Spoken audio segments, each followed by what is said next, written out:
बिस्मिल्लाहिर्रहमानिर्रहीम, अस्सलाम वालेकुम। आज जो 20 मार्च है, मेरे साथ जुल्करनैन साहब मौजूद हैं। जुल्करनैन इकबाल साहब, आज बड़े अहम दिन है। आज एक तो इमरान खान साहब के हवाले से जो इस्लामाबाद हाई कोर्ट में लार्जेस्ट बेंच ने एक जुल्करनैन साहब की दरख्वास्त पर समाअत की है। कायम जो चीफ जस्टिस सरफराज डोगर उनके साथ मौजूद थे, जस्टिस आजम खान और जस्टिस अरबाब मोहम्मद तय। वो नाज़रीन दरख्वास्त ये थी कि कोई 20 के करीब दरख्वास्तें थी जो इमरान खान साहब के साथ मुलाकातों के हवाले से थी। सलमान अकरम राजा साहब अदालत के सामने पेश हुए। सलमान अकरम राजा साहब फाते ठहरे। आज अदालत ने उनकी जो उन्होंने दलाइल दिए, जो वो चाहते थे, वो लेकर के इस पर बात करेंगे। और फिर अहमद नूरानी की वालदा आज अदालत के सामने रो पड़ी और जस्टिस इनाम अमीन महराज साहब ने कहा कि मैं वो आर्डर करूंगा जिस पर अमल दरामद ना हो। IG इस्लामाबाद को भी उन्होंने तलब कर लिया। इस पर बात करेंगे। पाकिस्तान तहरीक इंसाफ के लीडरान का जो बाहर लीडरान है, उनका कहना है कि हमारा अलायंस बिल्कुल तैयार है। ईद के बाद हम एक पुरजोर पुरअमन तहरीक लॉन्च करेंगे। इस पर बात करेंगे। जुल्करनैन इकबाल साहब से पूछेंगे कि क्या वो तहरीक लॉन्च हो सकेगी या सिर्फ बातों की हद तक है। और सबसे बढ़कर जुल्करनैन इकबाल साहब कल आलिया हमजा ने लाहौर में कमाल कर दिखाया। वो कहते हैं लाहौर जागता है पंजाब में। हाँ नहीं, लाहौर जागता है तो पंजाब जागता है, पंजाब जागता है तो फिर पूरा पाकिस्तान जागता है। और कल उन्होंने कमाल कर दिखाया। और बाज़ाहिर इमरान खान साहब ने जो उनको जिम्मेदारियां दी थी, वो इमरान खान साहब की उम्मीदों पर वो पूरा उतरती नजर आई। कल शुरू करते हैं जुल्करनैन इकबाल साहब, जो आज इमरान खान साहब की दरख्वास्त इस्लामाबाद हाई कोर्ट में लार्जेस्ट बेंच में ज़ेरे समाअत थी, लमटा दी गई दरख्वास्त। सलमान अकरम राजा साहब बाजार उसमें फाते ठहरे। क्या समझते हैं आप? साहब पहले तो ये कि दरख्वास्त में शाह यूसुफजई और दीगर की थी, खान साहब की अपनी नहीं थी। दूसरा ये कि आप हर वक्त डोगर साहब पर तनकीद करते रहते हैं। डोगर साहब की सरबराही में बेंच ने आज ये बात यकीनी बना दी है कि अब जो PTI की मुलाकातें सियासी लोगों की होती थी, उनमें कोई रुकावट नहीं डाली जा सकती किसी भी किस्म की। यस। और आप डोगर साहब से क्या मांगते हैं? रिलीफ नहीं है तो ये क्या है जी? आप बिला वजह डोगर साहब तो ये कह रहे थे कि मैं 2 दिन के लिए भी टाइम देता हूँ। 2 दिन के लिए भी दें यार। नवीद मलिक साहब जो अडयाला सुप्रीम अडयाला जेल के जो वकील है, उन्हें वो कह रहे थे कि वो कह रहे थे नवीद मलिक साहब कि ये बाहर आकर गुफ्तगू न करे तो 3 दिन भी मुलाकातें करे, कोई पाबंदी नहीं है इस पर। हाँ बिल्कुल। उन्होंने तो इतना वो आपको खुला रिलीफ दिया और वो क्या दे सकते थे आपको? ये आपका सिर्फ ये खर्चा था कि सिंगल बेंच से हट गया, मुलाकातें नहीं हो सकेंगी, पाबंदी लग जाएगी होगा। उन्होंने कहा भाई ये चीज़ पहले तय हो चुकी है, मुलाकात होनी है तो होनी है। उन्होंने कहा कि जी हम 1 दिन रखा देते। उन्होंने कहा नहीं 2 दिन भी कर ले, 3 दिन भी कर ले, तो क्या मसला है इसमें? ट्यूसडे वो कह रहे। अच्छा, इस सारे में एक चीज सामने आई कि किसी को भी इशू मुलाकातों से नहीं है जी। मुलाकात से इशू नहीं है।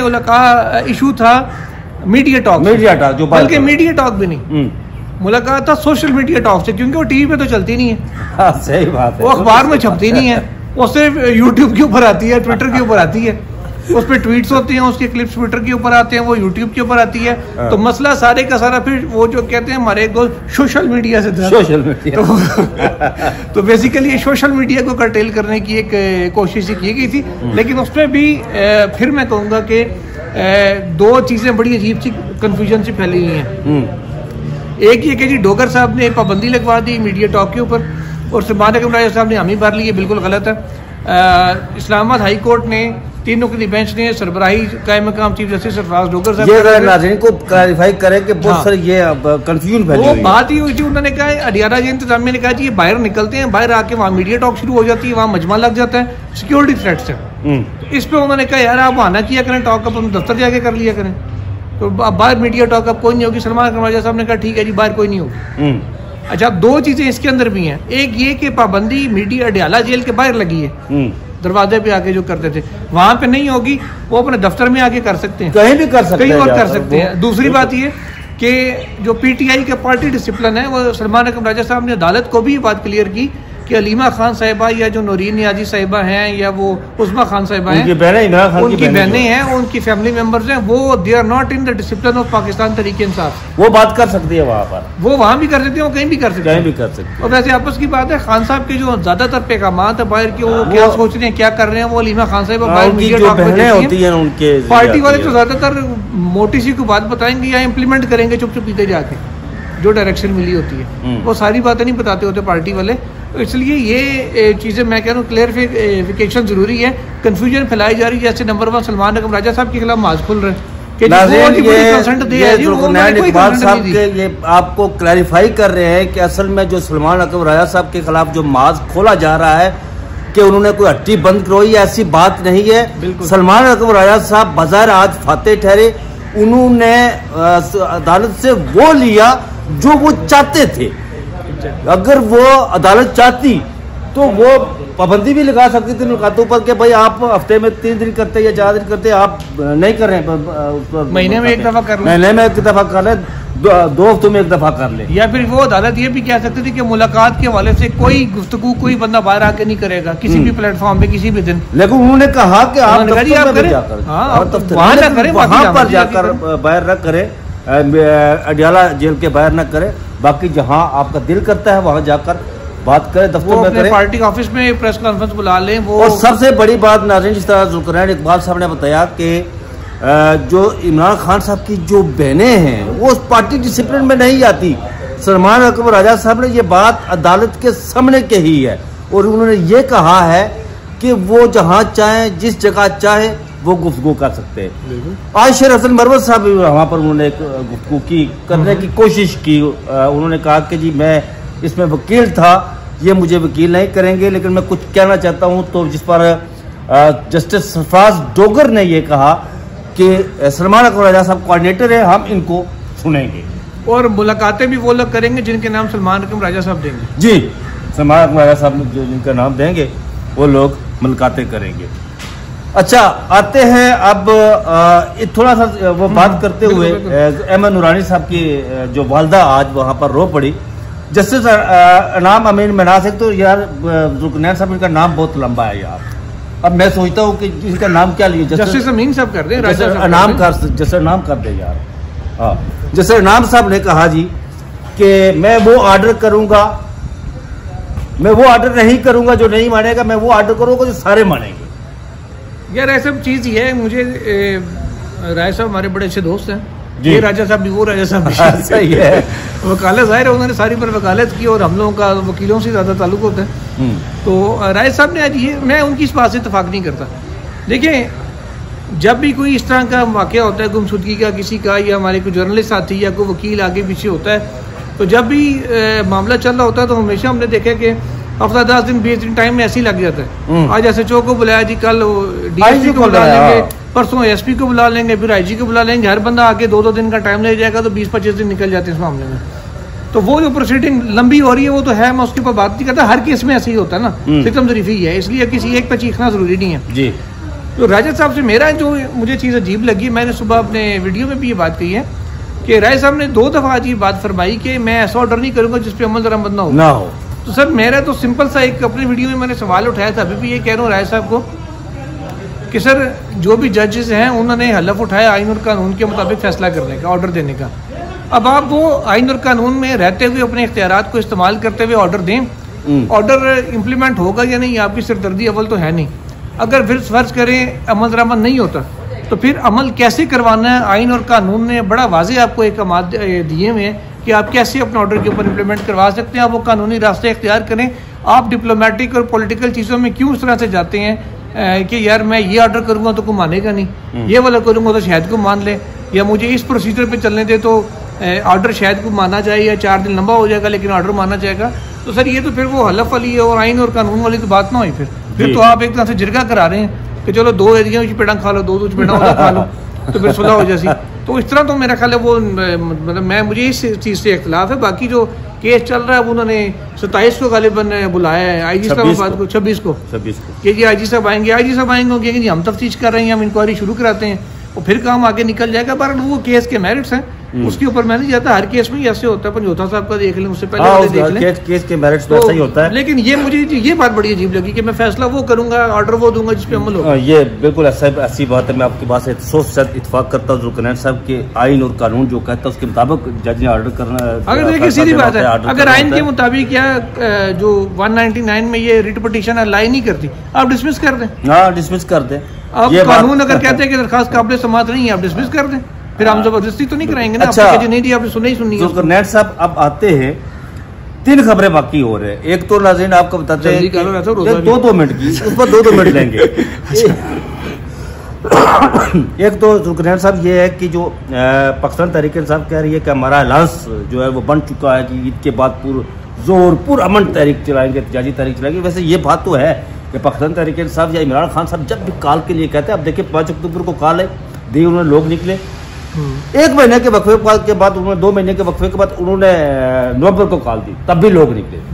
और अब जिस तरह पाकिस्तान तहरीक इंसाफ कह रही है कि हमारा अलायंस अपोजिशन अलायंस जो है वो मुकम्मल तैयार बैठा है, हम ईद के बाद पुरअमन पुरजोर तहरीक चलाएंगे, सड़कें होंगी, हम होंगे, फैसले सड़कों पर होंगे। आप क्या समझते हैं? देखिए, इसमें जो ताज़ा तरीन खबर अभी ये भी आई है कि इस अपोजिशन अलायंस की सरबराही कौन करेगा, इसके ऊपर मामला चल रहे हैं, लेदे चल रही है। और शायद मौला फजल रहमान साहब करेंगे मेरे ख्याल में। एक तजवीज़ ये भी आई है कि 2 ओहदे रख लें, एक चेयरमैन की इत्तेहाद की, एक सदर की रख लें। एक ओहदा फजल रहमान साहब को दे दिया जाए, एक ओहदा दे दिया जाए अचरजई साहब को, महमूद अजगरी साहब। और अचरजई साहब बेसिकली वो दोनों पार्टियों के काबिल कबूल आदमी हैं, PTI को भी उनको भी। लेकिन वो मौलाना साहब को जब सरबराही करेंगे तो फिर शायद मौलाना साहब पूरी शद्दोमत के साथ बीच में आए जी। लेकिन अगर वो शायद सरबराह ना हो तो मेरा ख्याल है सिर्फ वो शिरकत अपनी हद तक जरूर करेंगे। बिल्कुल ऐसा ही। वर्कर्स को शायद उस तरह मोबिलाइज ना करें या निकलने का ना कहें। लेकिन मेरे ख्याल में डिपेंड करता है।